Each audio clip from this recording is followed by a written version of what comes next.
لیکن جیسے میں نے کچھ دن پہلے بھی ذکر کیا تھا کہ ان کے وکیل نے تو حوصلہ افزا بات کی تھی کہ کچھ معاملات آگے بڑھ رہے ہیں اور ہماری دعا ہے، کوشش ہے کہ وہ جلدی گھر واپس آ جائیں، لیکن کچھ چیزوں پر وہ شاید کمپرومائز نہیں کر رہے، جس کی وجہ سے وہ واپسی ان کی تاخیر کا شکار ہو رہی ہے. تو اس کا مطلب ہے کہ پھر کوئی نیگوسیشنز کے اوپر ہی معاملہ اٹکا ہوا ہے، پھر کوئی ایسا تو نہیں کہ کسی نے تاوان کے لیے انہیں اغوا کیا ہوا ہے.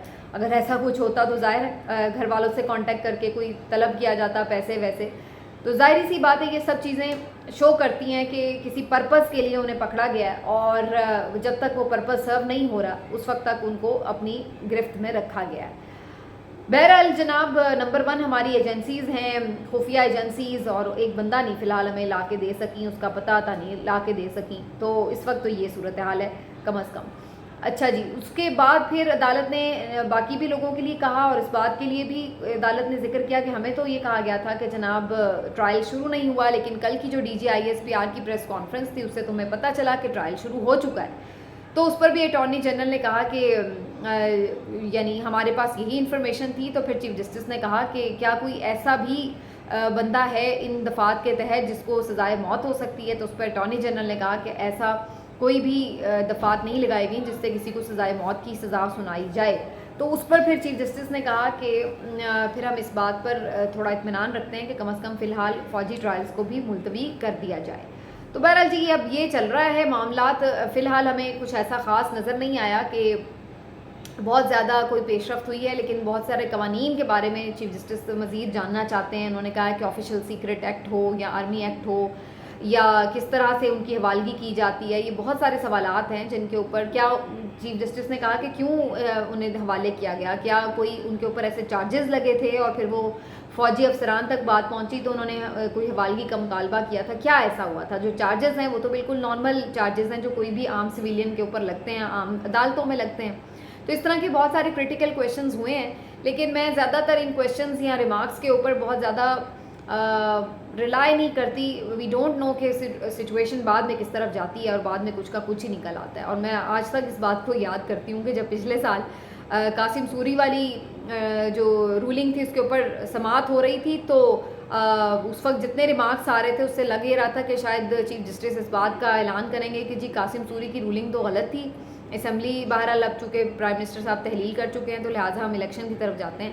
لیکن جب ہم نے رزلٹ دیکھا، جو سنایا گیا فیصلہ، تو وہ بالکل ہی ایک ڈفرینٹ فیصلہ تھا اور اس میں ٹوٹلی الیکشن کا کوئی چکر ہی نہیں تھا، کوئی بات ہی نہیں ہوئی. لیکن بہرحال یہ چیف جسٹس کا استحقاق ہے، اس پر اب ہم کیا کہہ سکتے ہیں، جو انہوں نے آئینی طور پر بہتر سمجھا. لیکن یہاں پر اس فیصلے میں ابھی تک کی یہ پیش رفت ہے. اب دیکھتے ہیں جی عید کے بعد یہ معاملہ کس طرف لگے گا جا کر کے. دوسرا میں آپ کو کچھ بتانا چاہتی ہوں اس حوالے سے بھی کہ جو بات چیت ہو رہی ہے دبئی میں، اور دبئی میں ہم نے دیکھا ہے کہ جناب کافی زیادہ ان معاملات پر گفتگو ہوئی ہے کہ جی الیکشن کس وقت ہونا ہے، کس طرح ہونا ہے. اور وہی اگین ان کا جو ایک مائنڈ سیٹ ہے کہ جی ہم آپس میں سیٹلمنٹ کر لیں، اور اس سے یہ تاثر مل رہا ہے کہ انہیں اس بات پر ابھی تک یقین نہیں ہے کہ الیکشن سے عمران خان پوری طرح آؤٹ ہوگا یا نہیں ہوگا. اسی وجہ سے یہ لوگ ابھی تک آپس میں مل کر الیکشن لڑنے کے اوپر مل کر مطلب یہ نہیں ہے ان کا کہ جناب ہم کوئی ایک انتخابی نشان بنا لیں گے، بلکہ مل کر لڑنے سے مطلب یہی ہے کہ ایک دوسرے کو ٹف ٹائم نہ دیں، ایک دوسرے کے مقابل امیدوار اس طرح کھڑے نہ کریں کہ ہمارے بندے کم ہو جائیں اور اس کا فائدہ جو ہے ووٹ ٹوٹنے کا وہ PTI کو ہو یا کسی بھی اور جماعت کو. تو اس لیے اب یہ سیٹ ایڈجسٹمنٹ اور سیٹلمنٹ ہو رہی ہے. پنجاب میں پیپلز پارٹی نے کافی زیادہ سیٹیں مانگ لی ہیں PMLN سے، اور ان کی ڈیمانڈ بیسکلی یہ ہے کہ جو ان کے سینئر لیڈرشپ ہے، سینئر جو ان کے رہنما ہیں، ان کے لیے جو حلقے ہیں وہ خالی رکھے جائیں PMLN کی طرف سے، یعنی مد مقابل امیدوار نہ اتارا جائے. اور اس میں خاص طور پر وہ گیلانی صاحب کے لیے، راجہ پرویز اشرف صاحب کے لیے، ندیم افضل چند صاحب کے لیے، قمر زمان کائرہ صاحب کے لیے، اور جو ان کے پنجاب کے کچھ اہم رہنما ہیں ان کے لیے بات چیت وہ کر رہے ہیں کہ جناب ان کے لیے PMLN سیٹ ایڈجسٹمنٹ کر لے. ادھر PMLN بھی بغور چیزوں کو دیکھ رہی ہے کہ ان کے لیے کیا سوٹیبل ہے، کیونکہ یہ بھی نہیں وہ چاہتے کہ ان کے ساتھ بھی ایڈجسٹمنٹ کر لیں اور بعد میں پتہ لگے کہ اگر PTI الیکشن لڑ رہی ہو تو ان کے لیے وہاں پر یعنی آدھی سیٹوں پہ بندے ہی نہ کھڑے کریں اور آدھی سیٹیں ویسے ہی ہار جائیں تو ان کے حصے میں کیا آئے گا، جبکہ ان کی ساری اسٹرینتھ ہی پنجاب میں. تو وہ بھی اس چیز کو بغور دیکھ رہے ہیں. تو پہلی جو ان کی ملاقات ہوئی ہے اس میں کسی طرف بات طے ہوئی نہیں، لگی نہیں، کچھ ایڈجسٹمنٹ پوری طرح ہو نہیں سکی. تو اس لیے اب دوبارہ سے ان کی ملاقات ہوگی. باقی اس بات پر ضرور بات ہوئی ہے کہ جی جو میں نے آپ کو پہلے بھی ایک ویلاگ میں بتایا تھا کہ یہ تھوڑا پہلے اسمبلی 6-7 دن پہلے اسمبلی تحلیل کرنا چاہتے ہیں اگست کے فرسٹ یا سیکنڈ ویک میں, اور اس کا مقصد یہی ہے کہ ہمیں 90 دن مل جائیں انتخابات کے لیے اور بات چلی جائے نومبر تک, اور اس وقت تک جو ہے پھر ان کے پاس کافی ٹائم ہو جائے 2-3 باتوں کے لیے. ایک تو یہ چاہتے ہیں کہ اس وقت تک چیف جسٹس قاضی فائز عیسیٰ صاحب باقاعدہ چارج سنبھال چکے ہوں اور وہ آ کر کچھ نواز شریف صاحب کو ریلیف دے دیں, ان کی نااہلی ختم ہو جائے, ان کی سزائیں ختم ہو جائیں, اور یہ سارے کام کرنے کے لیے عدالت کوئی رکاوٹ نہ بنے. تو اس لیے ایک تو وہ چاہتے ہیں کہ الیکشن تھوڑا سا اور 1-8 مہینہ اگر آگے چلے جائیں تو انہیں وقت مل جائے. دوسرا وہ یہ بھی چاہتے ہیں کہ جو 1-2 مہینے کا بیچ میں وقت ہے, اس میں ابھی تک جو چیئرمین پی ٹی آئی کا معاملہ ہے, ظاہر اس میں ٹرائل ہونا ہے, کافی چیزیں ہیں اس میں ابھی, تو وہ بھی کسی طرف لگا نہیں ہے, تو اس کے بغیر ہم الیکشن میں نہ جائیں, یہ خطرے سے خالی نہیں ہوگا. تو اس لیے بھی یہ چاہتے ہیں کہ تھوڑا سا 1-8 مہینہ اور مل جائے. تو اس سارے ٹائم کو حاصل کرنے کے لیے ان کا پلان یہ ہے کہ اگست کے سیکنڈ ویک میں ہم الیکشن کروا دیں, اسمبلی ڈیزالو کر دیں, اور اس صورت میں جب ہم الیکشن میں جانا چاہتے ہیں نومبر میں, تو اس میں ہوگا یہ کہ پھر انہیں 90 دن میں کرانے ہوں گے آئین کے مطابق. اگر اسمبلی اپنے مقررہ مدت پر ختم ہوتی ہے تو پھر 60 دن میں کرانے ہوں گے.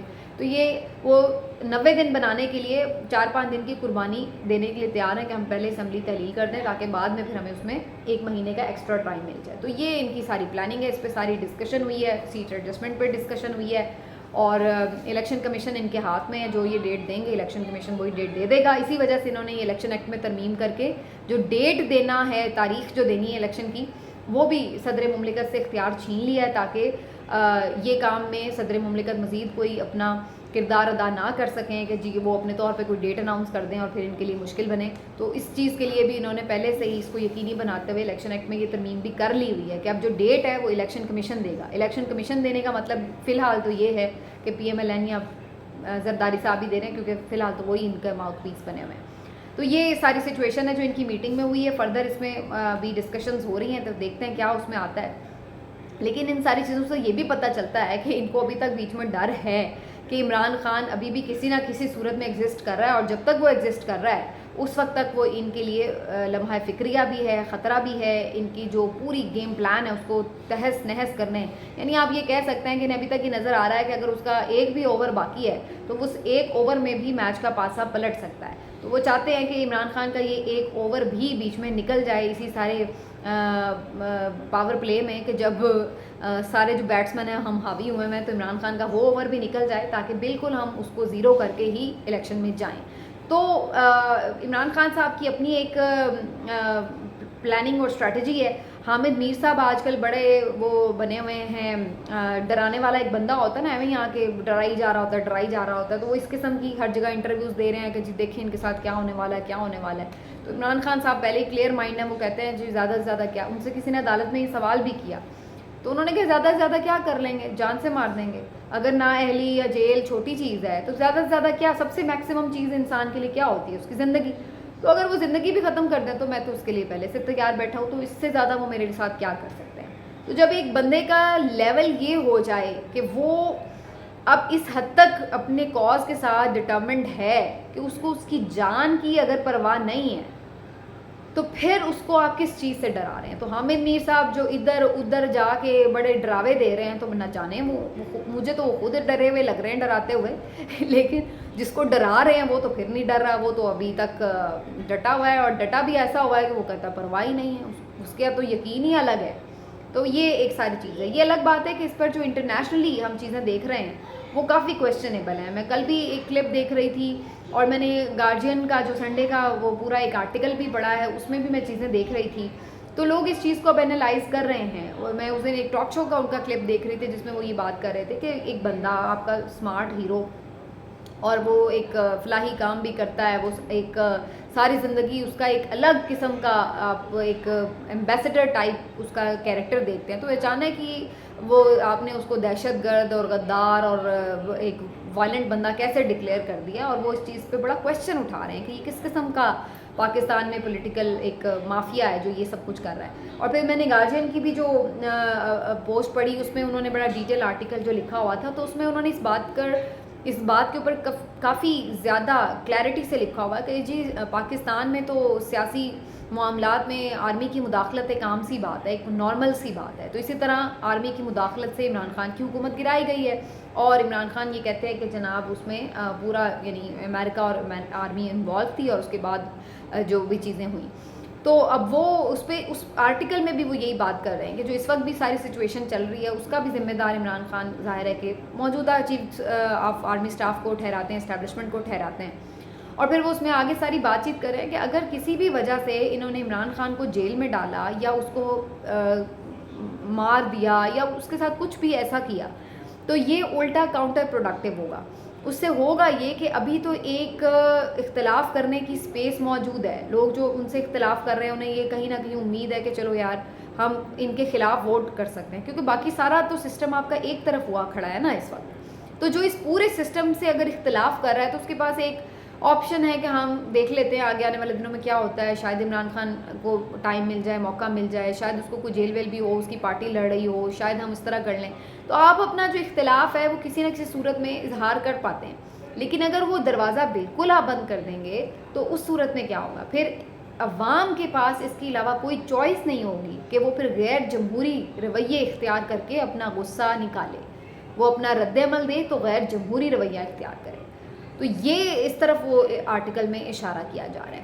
اب دیکھتے ہیں جی ہمارے جو بڑے ہیں وہ ان چیزوں کے اوپر کیا سوچ رہے ہیں, کیونکہ فی الحال تو ہمیں لگ ہی نہیں رہا کہ وہ کچھ سوچ رہے ہیں. اس وقت تو وہ غصے اور انتقام کی حسد کی آگ میں جل بیٹھے ہیں اور ایک عجیب سی اس کیفیت میں ہے کہ جس میں کچھ سجھائی نہیں انہیں دے رہا ہے. اور یہ ہم نے اظہار دیکھ بھی لیا بڑا کھل کے. تو اس میں اب مزید جو چیزیں ہیں وہ کیوس کی طرف جاتی ہوئی نظر آ رہی ہیں, اور جتنی بھی اختلافی آوازیں ہیں ان کو بند کیا جا رہا ہے, ان کو روکا جا رہا ہے. اس طرح کا ایک ماحول ہمیں میڈیا پہ بھی نظر آ رہا ہے اور جنرلی بھی نظر آ رہا ہے, پولیٹیکل پارٹیز کے اینڈ پہ بھی نظر آ رہا ہے. اب میڈیا میں نئی کارروائی انہوں نے ہارون رشید صاحب کے ساتھ ڈالی, جو سینئر صحافی ہیں, سیاست اور ریاست کے نام سے سنو ٹی وی پر پروگرام کرتے ہیں, اور آپ دیکھتے تھے اکثر میرے شو میں بھی ہم انہیں گیسٹ لیتے تھے. لیکن اب ان کے اوپر بھی پابندی لگا دی گئی ہے. حالانکہ وہ بڑا دیکھ بھال کے بات کرتے ہیں, وہ کوئی غیر ذمہ دارانہ گفتگو کبھی نہیں کرتے, لیکن ان کے اوپر بھی پابندی لگا دی گئی ہے کہ جناب آپ سیاسی معاملات پر پروگرام ہی نہیں کریں گے. اور ان کو کہا گیا کہ آپ غیر سیاسی کوئی پروگرام کرنا چاہیں, کوئی تاریخ کے حوالوں سے, اسلامک حوالوں سے, کچھ بھی, وہ آپ کی چوائس ہے. اور ٹائم بھی ان کا چینج کر کے صبح 11 بجے کا کر دیا گیا. تو یہ ساری چیزیں بیسکلی آپ کو وہی مائنڈ سیٹ کی عکاسی کرتی نظر آ رہی ہیں کہ ایک طرف کی ڈائریکشن جو ہے وہ ساری سوسائٹی کو دی جا رہی ہے, اور جو دوسری اختلافی آواز ہے وہ ساری ٹوٹلی اس کا گلا دبایا جا رہا ہے. اور یہی وجہ ہے کہ ہمیں نظر آ رہا ہے کہ ابھی لاسٹلی جو پریس کانفرنس بھی ہوئی ہے اس کے اوپر بھی کافی زیادہ لوگوں نے جو کویشچنز وغیرہ اٹھائے ہیں وہ ہمیں سوشل میڈیا پر نظر آ رہے ہیں. پی ٹی آئی نے بھی اس پر ریئیکشن دیا ہے, اور انہوں نے اس کے اوپر ایک کام یہ بھی کیا ہے کہ عمران خان سے اظہار یکجہتی کے لیے, پی ٹی آئی سے اظہار یکجہتی کے لیے جھنڈا لگاؤ مہم بھی چلا دی ہے. اور اس میں وہ سوشل میڈیا پر جتنے ان کے فالوورز ہیں وہ جھنڈا لگا رہے ہیں پی ٹی آئی کا, اور ویسے بھی جنرلی بھی اپنے گھروں وغیرہ پر لگا رہے ہیں. لیکن جو وہ ساری ویڈیوز وہیں کی آ رہی ہیں جو دور دراز علاقے ہیں, خیبر پختونخوا یا ادھر ادھر شہروں میں تو اس وقت کافی مشکل ہے یہ کام کرنا بائی دا وے.